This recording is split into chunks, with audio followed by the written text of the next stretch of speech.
Morning students, मेरा नाम शशांक शेखर है और मैं जेई का 45 डेज का क्रैश कोर्स करवा रहा हूँ।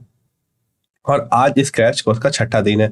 हमने कल केमिकल बॉन्डिंग स्ट्रक्चर स्टार्ट किया था और हमने उसके पहले पार्ट को कवर कर लिया था। आज हम इस दूसरे वाले पार्ट को या फिर दूसरे वाले भाग को देखेंगे, जिसमें हम ज्यादातर इलेक्ट्रोनेगेटिविटी, फेजांस रूल और डायपोल मूवमेंट वगैरह के बारे में बात करेंगे और कुछ स्ट्रक्चर्स के बारे में बात करेंगे, या फिर आप कह सकते हो कि थ्योरीज के बारे में बात करेंगे जिनने लिविस डॉट स्ट्रक्चर के बाद आकर के एटॉमिक स्ट्रक्चर को या फिर आप कह सकते हो कंपाउंड के स्ट्रक्चर को ज्यादा अच्छे से एक्सप्लेन किया था। एटॉमिक स्ट्रक्चर को नहीं, कंपाउंड के स्ट्रक्चर को और कंपाउंड की ज्योमेट्री, मैग्नेटिज्म वगैरह जितनी भी प्रॉपर्टीज है उन सबको अच्छे से बताया था।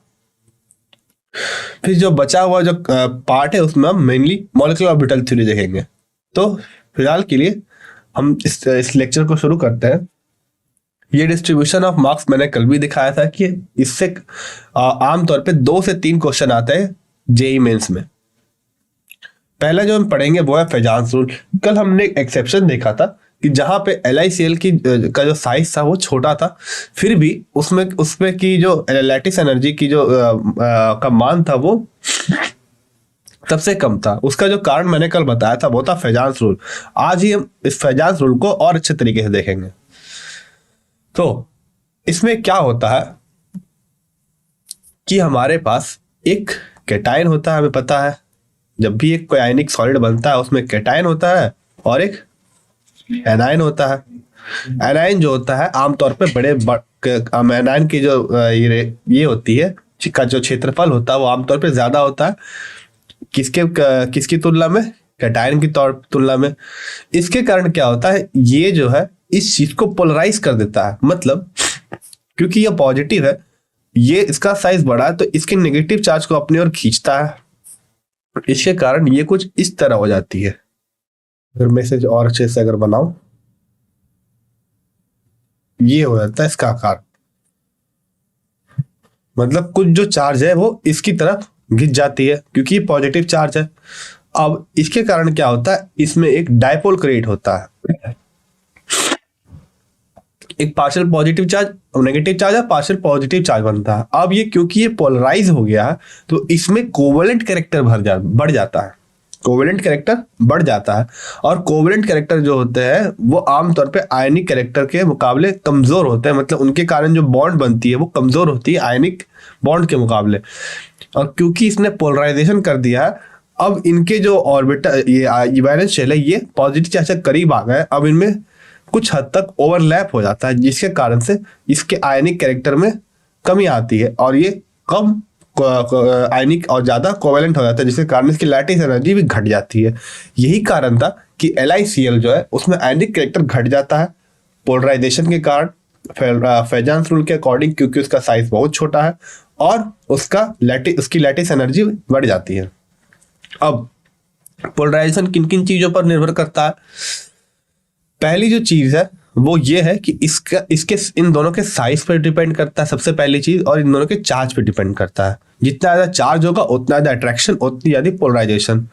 और जितना छोटा कैटायन का साइज होगा वो उतना ज्यादा डेंस उसका चार्ज टू मास का रेशियो रहेगा, फिर चार्ज टू साइज का रेशियो रहेगा और वो ज्यादा अपनी ओर आकर्षित करेगा कैटायन एनायन को। उसी तरीके से अगर एनायन का साइज बड़ा है तो उसमें जो नेगेटिव चार्ज है वो ज्यादा फैला हुआ है और उसे अपनी ओर अट्रैक्ट करना या खींचना आसान है क्योंकि वो न्यूक्लियस से जो चार्ज है वो थोड़ा दूर है।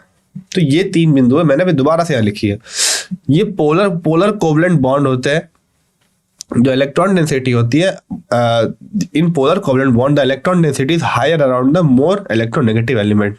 The polarization of anion due to a shift in the electron density. क्या होता है, इलेक्ट्रॉन डेंसिटी में शिफ्ट होता है एनायन के पोलराइजेशन को। इसे हम इस फेनोमेना क्या कहते हैं, इस फेनोमेना को पोलराइजेशन कहते हैं। क्या कहते हैं, पोलराइजेशन कहते हैं। और इसमें जो इलेक्ट्रॉन डेंसिटी वो शिफ्ट कर जाती है पॉजिटिव चार्ज की ओर। In non polar compound the electron density is evenly distributed between the atoms. ये पोलराइजेशन का जो फेनोमेना है ये हम कोवेलेंट मतलब कि सिमेट्रिकल मॉलिक्यूल्स में नहीं देखते हैं क्योंकि इनमें इलेक्ट्रॉन का जो बांटने का तरीका होता है वो एक जैसा होता है। इलेक्ट्रॉन एक तरीके से सब एटम पे बटा हुआ रहता है। यहाँ पे एक डायग्राम देखो आप जो मैंने ड्रॉ किया है, यहाँ पे क्या हुआ कि ये जो नेगेटिव चार्ज है जो पहले आयन के तौर पे प्रेजेंट थे, अब ये नेगेटिव चार्ज इसकी ओर आकर्षित हो गए, जिसके कारण इन दोनों के बीच आप देख सकते हो कि कोवेलेंट कैरेक्टर आ गया और इन्होंने शेयरिंग ऑफ इलेक्ट्रॉन्स कर लिया, जिस कारण से क्या हुआ कि हमारे पास कोवेलेंट कैरेक्टर बढ़ गया, क्योंकि यहाँ पे इलेक्ट्रॉन की शेयरिंग हो रही है इस वाले भाग में, और इलेक्ट्रॉन की शेयरिंग कोवेलेंट कैरेक्टर में ही होती है। इसी कारण से ही LiCl का जो बॉन्ड इंथैल्पी था, फिर सॉरी लैटिस एनर्जी था, वो घट गया था। अब जो कुछ टर्म्स जो हमने देखे, पहला था पोलराइजेशन। पोलराइजेशन क्या होता है? डिस्टॉर्शन ऑफ इलेक्ट्रॉन क्लाउड, मतलब इलेक्ट्रॉन क्लाउड का अनसिमेट्रिकल डिस्ट्रीब्यूशन होना एक कैटायन के प्रेजेंस में। दूसरा क्या था? Polarising power. पोलराइजिंग पावर किसके लिए होती है? जो पोलराइज कर रहा है। कौन पोलराइज कर रहा है? कैटायन होता है। जो तो क्या हो गया? कैटायन होता है, उसका पोलराइजिंग पावर की जो करने की जो क्षमता होती है, पोलराइज करने की क्षमता होती है, उसे हम पोलराइजिंग पावर कहते हैं। तीसरी होती है पोलराइजेबिलिटी, कि कौन सा पोलराइज हो रहा है, कितने आसानी से कौन पोलराइज हो रहा है, और ये किसकी प्रॉपर्टी होती है, फिर किसकी विशेषता होती है? कैटायन की एनायन की प्रवृत्ति होती है कि वो पोलराइज हो, इसीलिए जितनी ज्यादा पोलराइजेबिलिटी उतने आसानी से वो पोलराइज होगा। अब ये किन किन पहलुओं पे निर्भर करता है? पहला है हायर चार्ज ऑन कैटायन। जितना ज्यादा चार्ज हो कैटायन पे, वो उतना ज्यादा डिस्टॉर्ट करेगा। ये बिल्कुल ही मतलब कि सीधे तौर पे आप इसे समझ पा रहे होंगे कि ये कैसे हो रहा होगा, क्योंकि चार्ज ज्यादा है और स्ट्रॉन्गर इलेक्ट्रोस्टैटिक अट्रैक्शन है बिटवीन कैटायन एंड एनायन के बीच में। दूसरा, जितना ज्यादा कैटायन का साइज छोटा, उसमें उतना ज्यादा डेंस चार्ज, या फिर आप कह सकते हैं size to charge ratio, charge to size ratio उतना ज्यादा, और इस कारण से ज्यादा अच्छे से पोलराइज कर पाएगा। तो smaller cation give a greater ability to polarize. उसी तरीके से अगर एनायन का साइज बड़ा है तो वो उतनी आसानी से पोलराइज हो जाएगा। आगे ये एक उदाहरण है, आपको इसका कोवेलेंसी के असेंडिंग ऑर्डर में सजाना है। हाँ, एक और बात, आपको पता है कि इलेक्ट्रोस्टैटिक अट्रैक्शन जो है वो ज्यादातर चार्ज पे डिपेंड करती है दूरी के मुकाबले। तो जिस पे चार्ज ज्यादा होगा वो ज्यादा पोलराइज करेगा, तो उसे हम सबसे पहले रखेंगे। तो इन सब में अगर आप देखो तो आप देख सकते हो कि इसमें Li पे कितना चार्ज है? प्लस है। Na पे कितना चार्ज है? +1। Ca पे कितना चार्ज है? +2। और फ्लोरीन एनायन तो बाकी सब में एक ही है। तो क्योंकि इस कैल्शियम में ज्यादा चार्ज है, ये ज्यादा पोलराइज करेगा, इसलिए इसमें सबसे ज्यादा कोवैलेंसी होगी। ठीक है, तो इसमें सबसे ज्यादा कोवैलेंसी होगी। अब देखेंगे Li और Na में। अब क्योंकि हमें पता है कि Li का साइज ज्यादा छोटा होता है, तो वो क्या करेगा? सबसे ज्यादा कोवैलेंसी दिखाएगा। कोवैलेंसी मतलब इलेक्ट्रॉन की शेयरिंग को कोवैलेंसी कहा जा रहा है यहाँ पे। फिर होता है Na, तो यहाँ पर हम फिर फ्लोरीन लिख देंगे और ये हो जाएगा हमारा ऑर्डर। अब जो अगली थ्योरी हम देखेंगे उसे हम कहते हैं valence shell electron pair repulsion theory. ये थ्योरी बहुत ही महत्वपूर्ण है एग्जाम के दृष्टिकोण से, क्योंकि ये एग्जाम में इससे क्वेश्चन बहुत ज्यादा आते हैं। अगर हम वैलेंस इलेक्ट्रॉन पेयर थ्योरी को देखें तो ये हमारी मदद करती है इलेक्ट्रॉन के शेप को बताने में, जो कि लीविस डॉट स्ट्रक्चर नहीं बता पा रहा था। और ये क्या करती है? ये अपने इलेक्ट्रॉन पेयर वेदर बॉन्डिंग और नॉन बॉन्डिंग को ऐसा रखती है, इस तरह से डिस्ट्रीब्यूट करती है ताकि उनके बीच में सेपरेशन सबसे ज्यादा हो। इसके कारण से रिपल्शन क्या होगा? क्यों कम होगा? क्योंकि इलेक्ट्रॉन आपस में क्या करते हैं? रिपेल करते हैं, क्योंकि like charges repel each other. ये सिंपल इलेक्ट्रोस्टैटिक का रूल है। अब क्या होता है कि इनमें जो बॉन्डेड पेयर है और जो लोन पेयर है वो कुछ इस तरह रखी जाती है ताकि इनके बीच में जो रिपल्शन है वो मिनिमाइज किया जा सके और इनके बीच की जो दूरी है वो मैक्सिमाइज किया जा सके। इसके लिए हम क्या करते हैं? पहले हम स्टेरिक नंबर कैलकुलेट करते हैं, जिसका फॉर्मूला होता है half the number of valence electron on central atom plus negative charge minus positive charge plus monovalent atoms. Monovalent atoms, ये चीज यहां गौर करने की है कि हम यहां मोनोवैलेंट एटम्स बोल रहे हैं। इसके बारे में हम आगे चल के समझेंगे अच्छे से जब हम उदाहरण को देखेंगे। फिलहाल के लिए मान लीजिए कि आपने Z का वैल्यू अलग अलग कैलकुलेट किया। अब उसके बेसिस पे आपने शेप डिसाइड करना है, तो वो कैसे होगा? जैसे यहाँ पे आप देख सकते हो कि हमारे पास ये जो है ये है Z के वैल्यू। अगर Z का वैल्यू 2 है तो लीनियर, 3 है तो ट्रायगोनल प्लैनर, 4 है तो टेट्राहेड्रल, 5 है ट्रायगोनल पिरामिडल और 6 है तो ऑक्टाहेड्रल, ये क्या है? ऑक्टाहेड्रल या स्क्वायर बाय पिरामिडल भी बोल सकते हैं, क्योंकि ये एक स्क्वायर है और इसके दोनों साइड पिरामिड बना हुआ। उसी तरह ये ट्रायगोनल पिरामिडल है, क्योंकि एक ट्रायंगल है, उसके दोनों साइड पिरामिड बना हुआ है, जो कि एक ट्रायंगल पे बेस्ड है। फिर टेट्राहेड्रल, ट्रायंगल, प्लैनर और लीनियर। इसी तरीके से आगे यहाँ पे मैंने एक उदाहरण रखा आपके लिए। जैसे ये है टेट्राहेड्रल स्ट्रक्चर। ये जो स्ट्रक्चर है क्या है? ये टेट्राहेड्रल स्ट्रक्चर है, पर ये डिस्टॉर्टेड है। क्यों डिस्टॉर्टेड है? और ये परफेक्ट है। और क्यों परफेक्ट है? कारण क्या है इसका? कारण है हमारा बॉन्ड पेयर के और लोन पेयर के बीच के रिपल्शन का मैग्नीट्यूड। अगर आप जानते हो तो आपने पढ़ा भी होगा कि लोन पेयर और लोन पेयर के बीच में रिपल्शन सबसे ज्यादा होता है, फिर होता है लोन पेयर और बॉन्ड पेयर के बीच में, और फिर होता है बॉन्ड पेयर और बॉन्ड पेयर के बीच में। तो क्योंकि यहाँ पे जो रिपल्शन है लोन पेयर के द्वारा इन बॉन्ड पेयर्स पे जो ये रिपेल कर रहा है इन तीनों को, वो ज्यादा मात्रा में रिपेल कर रहा है इन दोनों के मुकाबले, जिसके कारण एक इम्बैलेंस हो रहा है फोर्स के बीच में और हमें एक डिस्टॉर्टेड स्ट्रक्चर दिखने मिल रहा है। अगर आप एक परफेक्ट स्ट्रक्चर की बात करें तो टेट्राहेड्रल में जो एंगल निकल के आता है वो होता है 109 डिग्री 5 मिनट, जो कि यहाँ पे मीथेन शो करता है, क्योंकि इसके सारे के सारे सब्स्टिट्यूएंट भी एक ही है और सारे के सारे बॉन्ड पेयर है। तो इस प्रकार से आप बोल सकते हो कि ये है एक परफेक्ट टेट्राहेड्रल का उदाहरण। यही ऑर्डर ऑफ रिपल्शन यहाँ पे मैंने लिखा है। लोन पेयर सबसे ज्यादा, फिर लोन पेयर बॉन्ड पेयर में, फिर बॉन्ड पेयर और लोन पेयर में। आगे दो तरह की चीजें होती है, एक होता है मॉलिक्यूलर शेप और एक होता है स्ट्रक्चर। पेरेंट शेप और मॉलिक्यूलर शेप।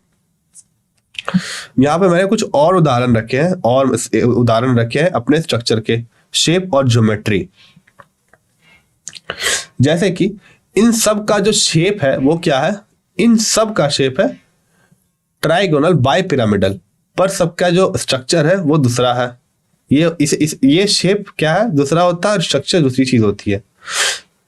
आकार और ज्यामिति, जिसे हम हिंदी में आकार और ज्यामिति कहते हैं। तो अगर आप शेप की बात करें तो इन सब का शेप क्या है? ट्राइगोनल बाय पिरामिडल है इसका। ये कुछ इस तरह दिख रहा है।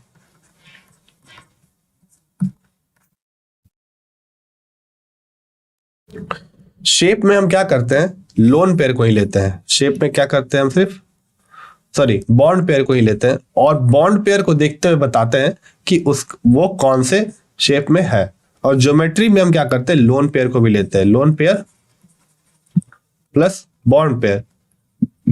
तो ये चीज आपको दिमाग में रखनी है कि अगर आप शेप पूछा गया एग्जाम में तो आप सिर्फ बॉन्ड पेयर को देखोगे। जैसे कि इस केस में इसका बॉन्ड पेयर अगर आप देखो तो ये ट्रायंगुलर बाय पिरामिडल है, ये सीसॉ है, ये टी शेप है, ये लीनियर है।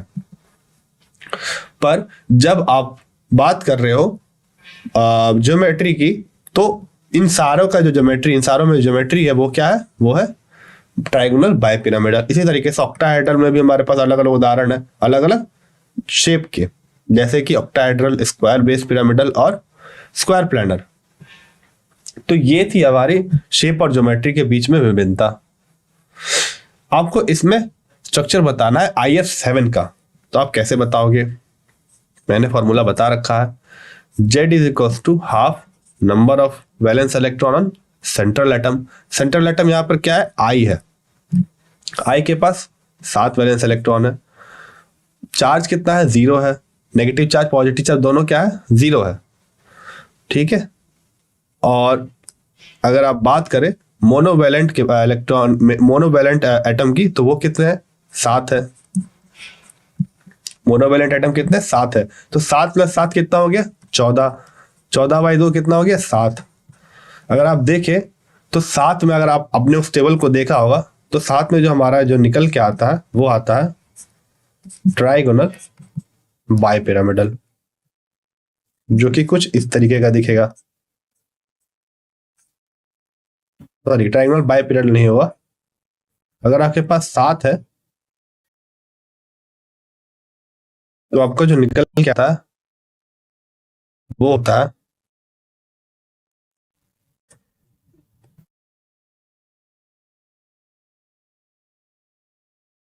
तो मैंने यहाँ पे 7 के लिए नहीं डाल रखा है। 7 के लिए मैं आपको बता देता हूं। 7 के लिए शायद होता है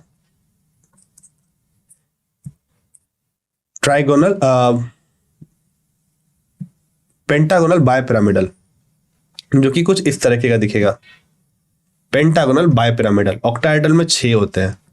स्क्वायर पिरामिड में कितने होते हैं? स्क्वायर पिरामिड में 4। स्क्वायर पिरामिड का शेप ड्रॉ करें तो 1 2 3 4 और एक 5 पिरामिड बनाने के लिए, तो ये 5 होता है। ट्रायंगुलर पिरामिडल में भी 5 होता है और इसमें 7 होता है। तो ये हो जाएगा आपका, सॉरी इसमें 7 होता है और इसमें 5 होता है। तो ये हो जाएगा आपका उत्तर, जो कि होगा पेंटागोनल बायपिरामिडल। पेंटागोनल बायपिरामिडल किस तरह दिखता है? वो कुछ ऐसा दिखता है। पहले आप एक पेंटागोनल ड्रॉ करोगे,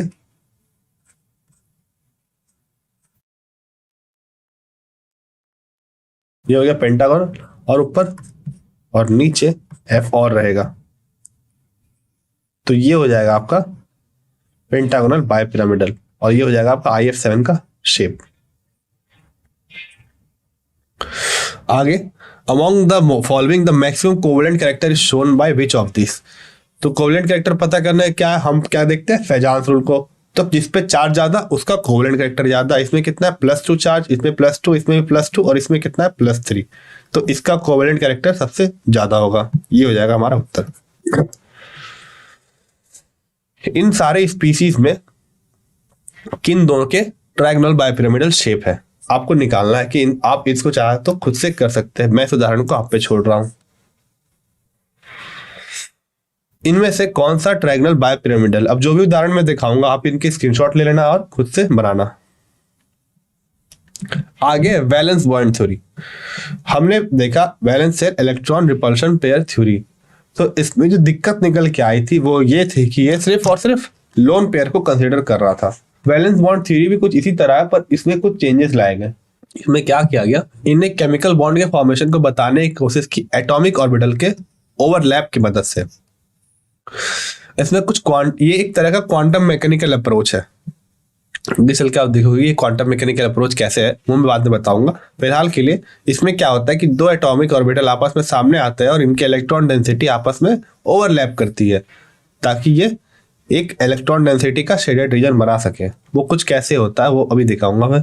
अब ओवरलैप करने के लिए क्या क्या चीजें होनी चाहिए? इन दोनों के बीच के डिस्टेंस एक ऑप्टिमम डिस्टेंस होनी चाहिए, इनके साइज कुछ कंपेरेबल होना चाहिए और इनके ओरिएंटेशन स्पेसिफिक होने चाहिए, तभी ओवरलैप हो पाएगा।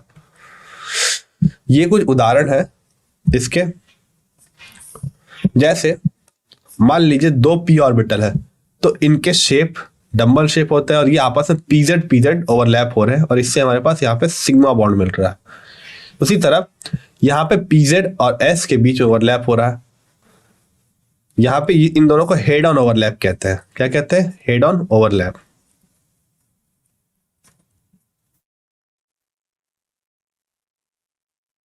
उसी तरीके से ये इन दोनों को क्या कहेंगे हम? Side on overlap. Side on overlap.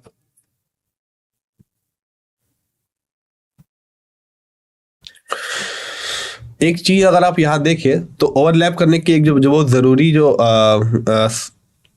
चीज है वो ये है कि इनके फेज आपस में मैच होने चाहिए, क्योंकि तभी अच्छा ओवरलैप होगा, तभी बॉन्डिंग क्रिएट होगा। कि इन दोनों के केस में पॉजिटिव ओवरलैप हो रहा है और इसमें पॉजिटिव और नेगेटिव हो रहा है, तो ये आपस में कैंसिल हो जाएंगे और एक डिस्ट्रक्टिव इंटरफेरेंस बनेगा। ये चीज आप आगे जानोगे। डिस्ट्रक्टिव इंटरफेरेंस आपने फिजिक्स में भी देखा होगा कि अगर 2 वेव्स आपस में आउट ऑफ फेज कॉम्बाइन करे तो एक डिस्ट्रक्टिव इंटरफेरेंस बनता है।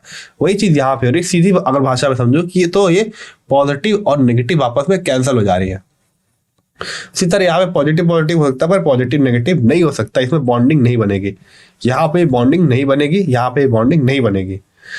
इस वाले को हम कहते हैं नेगेटिव ओवरलैप। और ऐसे चीज जिसमें ओवरलैप पॉसिबल ही नहीं है उसमें हम कहते हैं zero overlap, out of phase due to different orientation. इसमें ओरिएंटेशन के कारण क्या होता है, इसमें जो ओरिएंटेशन है वो सही है कि ये आपस में आके सही तरीके से एक्सिस पे ओवरलैप कर पा रहे हैं। पर अगर हम जेड डायरेक्शन को डायरेक्शन ऑफ अप्रोच मान रहे हैं दोनों एटम के बीच, मतलब उसी एक्सिस पर आपस में आके एटम मिल रहा है और हमारा जो ओवरलैप है वो एक्स और एस ऑर्बिटल का हो रहा है, मतलब पी एक्स और एस ऑर्बिटल का हो रहा हो, तो उससे हमें जीरो ओवरलैप मिलेगा। उसी तरह पी वाई और एस ओवरलैप भी हमें जीरो ओवरलैप देगा। पर एक चीज दिमाग में रखनी है कि ये जो डायरेक्शन ऑफ अप्रोच है वो क्या है, जेड डायरेक्शन के अलॉन्ग है। उसी तरह px और py अगर आपस में अप्रोच करें तो वो हमेशा क्या देंगे, हमें हमेशा जीरो ओवरलैप देंगे। कोई भी दो p ऑर्बिटल जो कि डिफरेंट ओरिएंटेशन में हो, जैसे px py py pz px pz, वो सब हमेशा जीरो ओवरलैप देते हैं। फिर क्या है, ओवरलैपिंग से क्या बनता है, कोवेलेंट बॉन्ड बनता है, और क्या बनता है, आयनिक बॉन्ड बनता है, कोवेलेंट बॉन्ड बनता है। तो किस तरह के कोवेलेंट बॉन्ड बनते हैं, एक होता है सिग्मा बॉन्ड। सिग्मा बॉन्ड में क्या होता है, हेड ऑन ओवरलैप होता है, मतलब कि जेड डायरेक्शन में ही ओवरलैप होता है। जबकि जो पाई बॉन्ड होता है वो क्या होता है, साइड ऑन साइड ओवरलैप होता है। क्या होता है, साइड ऑन साइड ओवरलैप होता है। इस चीज को आप बहुत अच्छे से देखोगे, जब आप ऑर्गेनिक मॉलिक्यूल्स को देखोगे तब आपको ये चीज ज्यादा अच्छे से समझ में आएगी। अब हम चलते हैं हाइब्रिडाइजेशन की ओर। हाइब्रिडाइजेशन क्या है, ये mixing of orbital, atomic orbital है दूसरे शेप और दूसरे एनर्जी के, ताकि हमें हाइब्रिड ऑर्बिटल दे सके। इसका पहला कंडीशन क्या है, जितने एटॉमिक ऑर्बिटल मिल रहे हैं उतने ही हमें हाइब्रिड ऑर्बिटल मिलेंगे। अब मतलब कहने का तात्पर्य यह है कि अगर दो एस ऑर्बिटल मिल रहे हैं तो हमें दो हाइब्रिडाइज ऑर्बिटल मिलेंगे। दूसरी चीज, ये जो हाइब्रिडाइज ऑर्बिटल बनते हैं इन सब की जो ऊर्जा होती है वो एक समान होती है। तीसरी, हाइब्रिड ऑर्बिटल जो होते हैं वो ज्यादा अच्छे से ओवरलैप कर पाते हैं प्योर एटॉमिक ऑर्बिटल की तुलना में। अभी आपने देखा वैलेंस बॉन्ड थ्योरी, उसका आधार है हाइब्रिडाइजेशन। पहले हाइब्रिडाइजेशन होती है फिर ही ओवरलैप होता है। तो ये चीज दिमाग में रखनी है कि हाइब्रिडाइजेशन जो है ये एक वैलेंस बॉन्ड थ्योरी का पार्ट है। हमने देखा कि हमें ओवरलैप करवाना है, किस तरह के ओवरलैप होते हैं वो हमने देखा, किस तरह के ओवरलैप नेगेटिव होते हैं, किस तरह के पॉजिटिव होते हैं, किस तरह के जीरो देते हैं, हमें कौन से पाई बॉन्ड बनाते हैं, कौन से सिग्मा बॉन्ड बनाते हैं। हाँ, एक और बात, पाई बॉन्ड हमेशा सिग्मा बॉन्ड से कमजोर होती है। अब ये जो ऑर्बिटल का ओवरलैप हो रहा है, ये दो तरीके के ओवरलैप होते हैं एक कंपाउंड में। एक तो एटॉमिक ऑर्बिटल भी कंबाइन करती है और एक क्या कहते हैं, हाइब्रिडाइज ऑर्बिटल भी कंबाइन करती है। और जो हाइब्रिडाइज ऑर्बिटल का जो ओवरलैप होता है वो आमतौर पे ज्यादा मजबूत होता है या फिर ज्यादा इफेक्टिव होता है। तीसरी चीज, ये हाइब्रिडाइज ऑर्बिटल जो बनते हैं इनका ये आपस में कुछ इस तरह ओरिएंट हो जाता है या फिर दिशांतर हो जाते हैं ताकि इनके जो बीच का रिपल्शन है वो मिनिमम हो सके। तो ये थे कुछ तीन महत्वपूर्ण बिंदु। पहला कि इनका शेप और इनका एनर्जी एक होता है, ये ज्यादा अच्छे से ओवरलैप कर पाते हैं, और इनकी जो दिशा होती है वो कुछ इस प्रकार होती है ताकि इनके बीच में जो गुरुत्वाकर्षण टकराव है वो सबसे कम हो। कुछ और इंपॉर्टेंट पॉइंट देखें तो पहला जो है ओवरलैप सिर्फ वैलेंस सेल के बीच में होता है, मतलब उन एटॉमिक ऑर्बिटल के बीच में होता है जो वैलेंस शेल में प्रेजेंट है। दूसरा, जो ऑर्बिटल आपस में ओवरलैप कर रहे हैं उनकी जो एनर्जी है वो आपस में तुलनात्मक होनी चाहिए। ऐसा नहीं कि एक की एनर्जी अगर 2 किलो जूल है तो दूसरे की एनर्जी 10 किलो जूल होगी, वो आपस में तुलनात्मक होगी, मतलब कंपेरेबल होगी। तीसरा, आपने बहुत बार देखा होगा कि हाइब्रिडाइजेशन करने से पहले हम इलेक्ट्रॉन को एक्साइट करते हैं। मान लीजिए हमारा इलेक्ट्रॉन अगर कुछ इस तरीके से है तो हम एक्साइट करके ऐसा बना देते हैं उसे। पर कुछ जो स्टूडेंट्स है वो कंफ्यूज हो जाते हैं और सोचते हैं कि ये एक जरूरी काम है हाइब्रिडाइजेशन के लिए कि हम पहले इलेक्ट्रॉन्स को सिंगली ऑक्यूपाई करें, पर ऐसा कुछ नहीं है।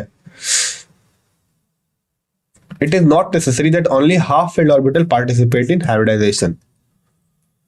ये हमारा हो गया।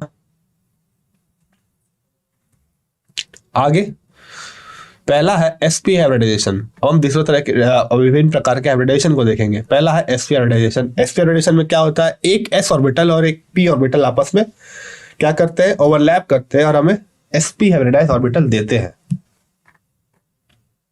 जिसके कारण हमें सिग्मा बॉन्ड मिलता है। क्या मिलता है, सिग्मा बॉन्ड मिलता है। और इसमें sp का कैरेक्टर कितना होता है, s का कैरेक्टर होता है 50% और p का कैरेक्टर कितना होता है 50%। यहाँ पे आप उदाहरण देख सकते हैं कि कैसे एक s और p ऑर्बिटल बनके एक sp हाइब्रिडाइज ऑर्बिटल बनाया है।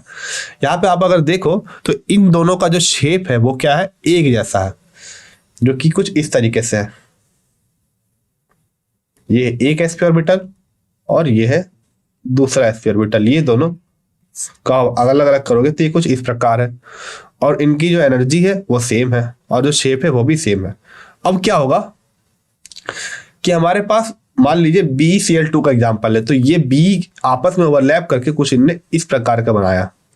इनमें छोटा है और ये बड़ा है। इस चीज को हम आमतौर पे नहीं लिखते हैं। अब Cl के पास p ऑर्बिटल है, वो आके इससे ओवरलैप करेगी। कैसा ओवरलैप करेगी? हेड ऑन ओवरलैप करेगी। ये क्या बनाएगी? सिग्मा बॉन्ड बनाएगी। यही चीज यहां लिखी हुई है, ये आपस में मिलकर सिग्मा बॉन्ड बना रहे हैं।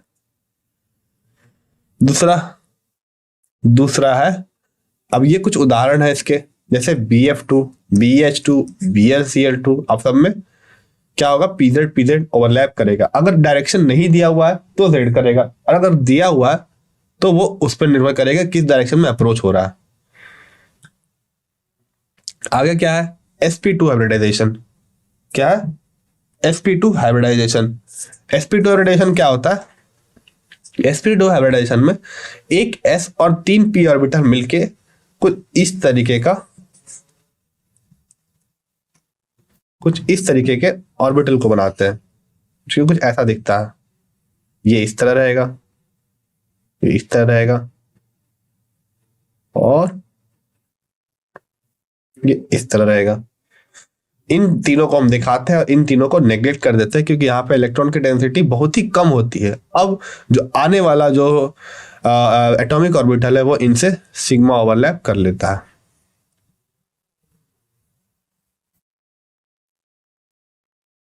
क्योंकि यहाँ पे दिखाया गया है BlC3 के Cl3 के फॉर्मेशन में। तीसरा होता है sp3 हाइब्रिडाइजेशन। ये हाइब्रिडाइजेशन हम मीथेन में देखते हैं। किसमें देखते हैं? मीथेन में देखते हैं। एक s ऑर्बिटल और 3 p ऑर्बिटल आपस में ओवरलैप करते हैं। क्या करते हैं? ओवरलैप करते हैं, और हमें एक sp3 हाइब्रिडाइज्ड ऑर्बिटल देते हैं, जो कि कुछ इस तरीके का दिखता है। इन तीनों के बीच में जो एंगल होता है वो 109.5 डिग्री होता है। अब क्या होगा आगे, कि आगे आने वाले, मान लीजिए चारों हाइड्रोजन एटम आने वाले हैं, तो वो तीनों आ करके इसमें ओवरलैप करेंगे और हमें क्या दे देंगे? हमें दे देंगे CH4, जो कि कुछ इस तरह दिखेगा, और ये सब सिग्मा बॉन्ड बनाएंगे। ये जो मिक्सचर है sp और d का, इससे बनता रहा है हमारा sp3d, जो हमें देता है ट्रायंगुलर बाइपिरामिडल। क्योंकि इसमें 4 हमें लोब्स दिखते हैं, 4, जो कि कुछ इस तरह होते हैं, 1 2 3 4 5, और इन पांचों बॉन्ड पे एक एक लोब होता है। ये हमें sp3d देते हैं। 3 p, 1 s और 1 d, टोटल हो गए 5। और इन सब के बीच का जो एंगल होता है, इसके बीच का, इसके बीच का, इसके बीच का, वो 90 डिग्री होता है। और इन तीनों के बीच आपस में क्या क्या होता है? 180/3, जो कि हो जाएगा 60 डिग्री का एंगल। ये परफेक्ट के लिए है, परफेक्ट ट्रायंगुलर बाइपिरामिडल के लिए, जिसमें सारे लोन पेयर हो, बॉन्ड पेयर हो, सारे या तो लोन पेयर हो, जो कि पॉसिबल नहीं है, या फिर सारे बॉन्ड पेयर हो और सब्स्टिट्यूएंट भी सेम हो, और उसमें किसी प्रकार का डिस्टॉर्शन भी नहीं हो रहा। वो डिस्टॉर्शन हम आगे देखेंगे क्या होता है। फिलहाल के लिए मान लो कि किसी प्रकार का डिस्टॉर्शन नहीं हो रहा हो। फिर होता है sp3d2। क्या होता है? sp3d2। sp3d2 क्या होता है? sp3d2 में 3p और 2d मिल करके आपस में कुछ ऐसा बनाता है, जो कि जिसे हम ऑक्टाहेड्रल कहते हैं। और ये सब आपस में क्या कर्व्स के कितने का एंगल बनाते हैं? 90 डिग्री का। इसका एग्जांपल है SF6 है। अगर आप और एग्जांपल देखना चाहें तो ये भी है, 2 4 2 6 2 8। ये भी क्या है? XgO2F6। ये भी किसका एग्जांपल है? ट्रायंगुलर स्क्वायर बाइपिरामिडल या फिर ऑक्टाहेड्रल। ऑक्टाहेड्रल ही नाम हम आमतौर पे लेते हैं। अब ये कुछ उदाहरण है, ठीक है। चलिए हम उदाहरण देखते हैं। पहला है कि एलीन सिस्टम में किस तरह की हाइब्रिडाइजेशन पाई जाती है। तो जिनको नहीं पता है, एलीन सिस्टम कुछ ऐसा दिखता है। यहाँ पे 2 हाइड्रोजन होंगे और यहाँ पे 2 हाइड्रोजन होंगे। एक हाइड्रोजन आगे की और एक हाइड्रोजन पीछे की और 2 हाइड्रोजन प्लेन पे। इसमें कार्बन का हाइब्रिडेशन कितना है? sp2 है। इसमें भी कितना है? sp2 है। तो ये हो जाएगा sp2 और sp2। अगला क्या है, फॉर्मेशन ऑफ मॉलिक्यूल जैसे BF3NH3 result in the change in hybridization of boron. क्यों बोरॉन का हाइब्रिडाइजेशन कैसे चेंज होता है, इसमें जो NH3 है वो क्या करता है, अपना लोन पेयर इसे दे देता है। पहले BF3 किस फॉर्म में था, sp2 के फॉर्म में, मतलब ट्रायंगुलर प्लेनर के फॉर्म में। अब क्योंकि एक और बॉन्ड बन गया है इनके बीच जिसे एरिस्कॉम एडक्ट कहते हैं, तो ये क्या हो जाएगा, sp2 से sp3, सॉरी sp2 से sp3, हाँ, या फिर आप कह सकते हो BF3 है तो ये है sp2 ही है, तो sp2 से sp2d हो जाएगा। ये हो जाएगा आपका उत्तर। आगे है वो है डाइपोल मूवमेंट। डाइपोल मूवमेंट कैसे होता है, ये होता है सेपरेशन ऑफ चार्ज के कारण डेवलप होता है दो अपोजिट इलेक्ट्रिक चार्ज के बीच में। जैसे मैंने कहा था, पोलराइजेशन के केस में एक तरफ पॉजिटिव चार्ज आता है और एक तरफ नेगेटिव चार्ज आता है, और ऐसे चीज को क्या कहते हैं, पोलर कहते हैं। ये एक क्या है, वेक्टर क्वांटिटी है, और इसका जो मैग्नीट्यूड होता है वो क्या होता है, Q डॉट R डॉट, ये डॉट प्रोडक्ट लिया जाता है यहाँ पे। Q क्या यहाँ पे चार्ज है, सॉरी डॉट प्रोडक्ट नहीं लिया जाता, Q सिर्फ प्रोडक्ट लिया जाता है। Q यहाँ पे क्या है, चार्ज है, और R यहाँ पे डिस्टेंस है उन डाइपोल के बीच में। तो डाइपोल मोमेंट किस पर डिपेंड करता है, पहला चार्ज के मैग्नीट्यूड पे, फिर किस पर डिपेंड करता है, चार्ज सेपरेशन पे। पहला है कि चार्ज कितना है, चार्ज का मैग्नीट्यूड कितना है, दूसरा क्या है, दोनों चार्ज के बीच में सेपरेशन कितने की है। अगर सिमेट्रिकल स्ट्रक्चर है, अगर स्ट्रक्चर सिमेट्रिकल है जैसे कि CO2, तो अब क्या होगा, इसका इलेक्ट्रॉन कुछ इस तरफ जाएगा तो डाइपोल मोमेंट कुछ ऐसा बनेगा, और इसमें डाइपोल मोमेंट कुछ ऐसा बनेगा। डाइपोल मोमेंट याद रखना हमेशा नेगेटिव से पॉजिटिव की ओर दिखाया जाता है इस वाले साइन से। तो ये दोनों क्योंकि आपस में सेम एटम है, ये दोनों आपस में कैंसिल हो जाएंगे, और जो नेट चार्ज आएगा वो नेट डाइपोल मोमेंट आएगा वो आएगा 0। और ये हमेशा एसिमेट्रिकल स्ट्रक्चर में शो होते हैं। क्यों शो होते हैं, हमारे पास H2O है, उदाहरण के लिए H2O है। अब इसकी जो दिशा होगी वो होगी हाइड्रोजन से ऑक्सीजन की ओर, जो कुछ ऐसे दिखेगी। उसी तरीके से ये भी क्या, हाइड्रोजन से ऑक्सीजन की ओर। अब क्योंकि इनकी जो दिशा है वो आपस में बिल्कुल उल्टी नहीं है, इसलिए ये आपस में जुड़ जाएंगे वेक्टर एडिशन के थ्रू। आपको अगर वेक्टर एडिशन पता हो तो आप इसे सॉल्व कर सकते हो।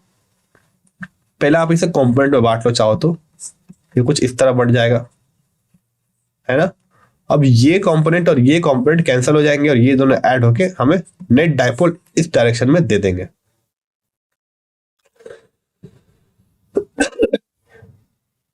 आगे क्या है, इलेक्ट्रोनेगेटिविटी। अगर इलेक्ट्रोनेगेटिविटी में डिफरेंस है, जितना ज्यादा इलेक्ट्रोनेगेटिविटी में डिफरेंस होगा उतना ज्यादा चार्ज डेवलप होगा दोनों पे, और उतने ही ज्यादा डाइपोल मोमेंट बनेगी। फिर क्या है, बॉन्डिंग।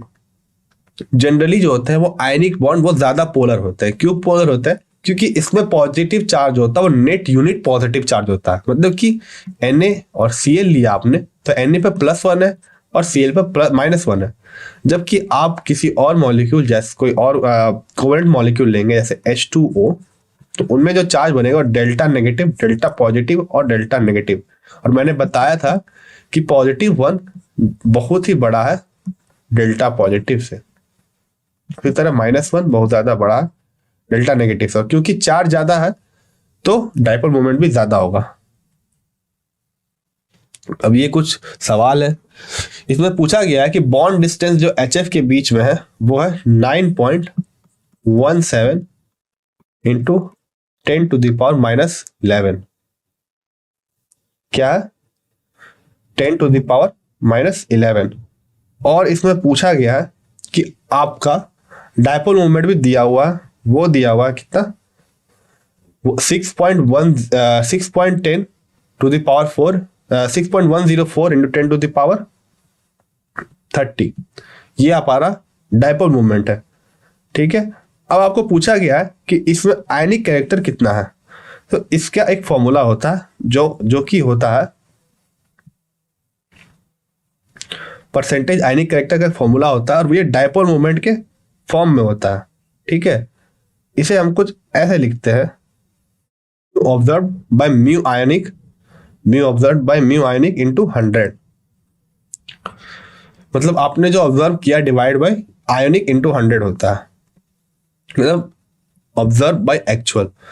तो अगर आप यहां पे देखो तो आप देख सकते हो कि डायपोल मोमेंट जो ऑब्जर्व आया है, म्यू ऑब्जर्व जो आया है वो कितना दिया हुआ है, 6.104 इंटू 10⁻⁻30। अब आप कैलकुलेट कैसे करोगे, कैलकुलेटेड कैसे निकालोगे, आपको फॉर्मूला पता है, चार्ज इंटू सेपरेशन।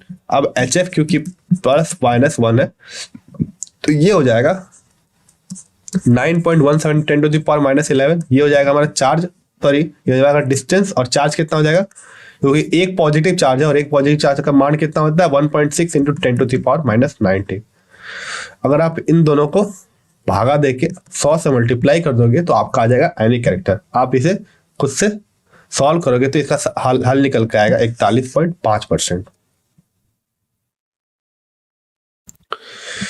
इन सब में से लोएस्ट डायपोल मोमेंट किसका है, इन सब में से लोएस्ट डायपोल मोमेंट किसका है।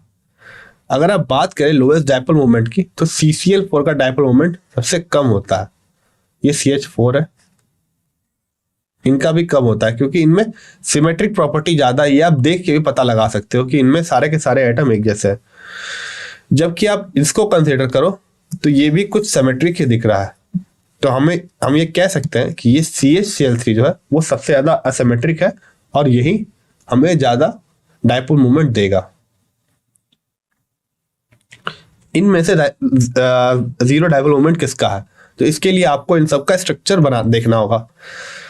मैं आपको स्ट्रक्चर सीधा ड्रॉ करके दिखा दे रहा हूं क्योंकि मुझे याद है, या फिर आप अनुमान से भी लगा सकते हो। XeO3, XeO2, XeO4, XeO3, XeO2, XeO4,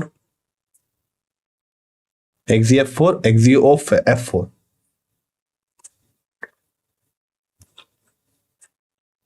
तो XeO3 का स्ट्रक्चर कुछ इस तरीके से होता है।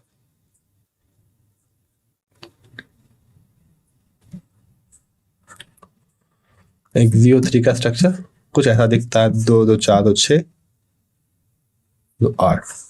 तो ये होता है XeO3 का स्ट्रक्चर।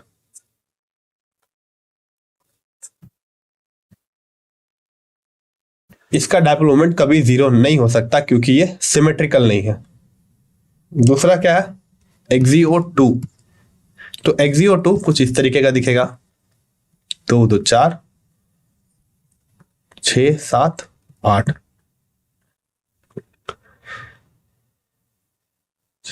तो ये भी हमारा 4 आएगा स्टेरिक नंबर, तो इसका भी स्ट्रक्चर कुछ ऐसा ही दिखेगा। आगे XeF4, XeF4 कुछ ऐसा दिखता है,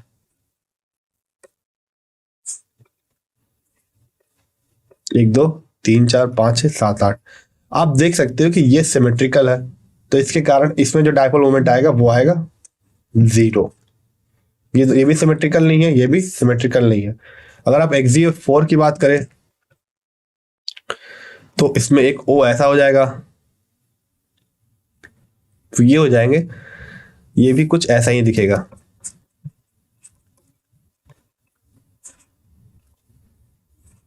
ठीक है, ये भी कुछ ऐसा ही दिखेगा, पर इसमें जो XeO है ये सिमेट्रिकल नहीं करने देगा क्योंकि इसका डायपोल मोमेंट कुछ इस तरीके से हो जाएगा।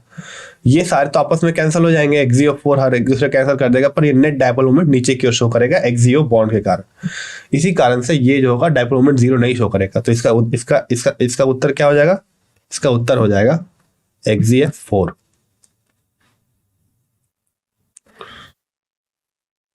अब इसमें पूछा गया कि dipole moment is shown by which of the molecule. तो पहला है ट्रांस 2,3 डाइक्लोरोब्यूटीन। पहले तो ब्यूटीन ड्रॉ कर लो। अब ट्रांस है 2 पे, क्या है, ट्रांस है 2 पे, C2H5, 2,3 डाइक्लोरो, 2 पे क्या है, डाइक्लोरो है।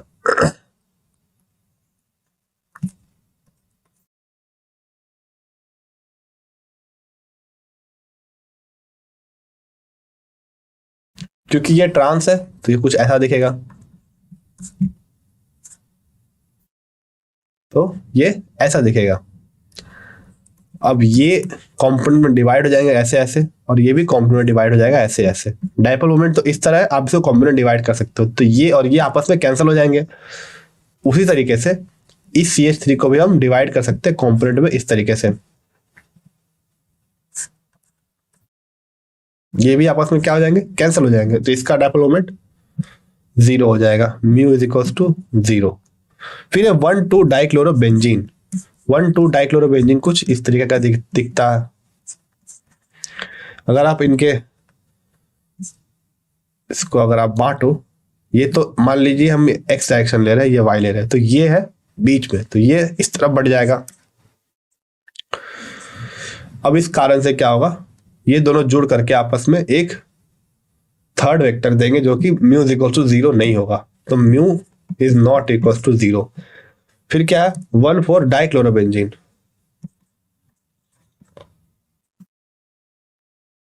1,4 डाइक्लोरोबेंजीन, इसका डायपोल मोमेंट इस डायरेक्शन में, इसका एक डायरेक्शन में, ये कैंसिल हो गया, ये भी क्या हो गया, 0 हो गया। आगे क्या है, trans 1,2 dinitro ethane, ethene, trans 1,2 dinitro ethene.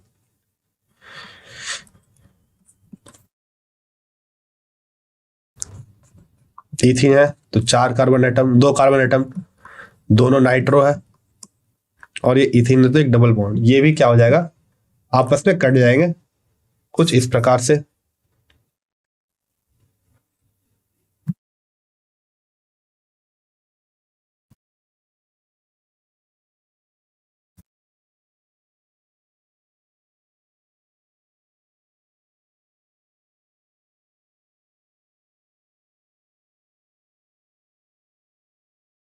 और ये आपस में कैंसिल हो जाएंगे, और इनका म्यू का मान कितना हो जाएगा, 0। ये भी 0, ये 0 नहीं होगा, ये भी 0 पाया हमने, तो इसका सही उत्तर क्या होगा, ये सही उत्तर होगा 1,2 डाइक्लोरोबेंजीन। तो ये था हमारा केमिकल बॉन्डिंग।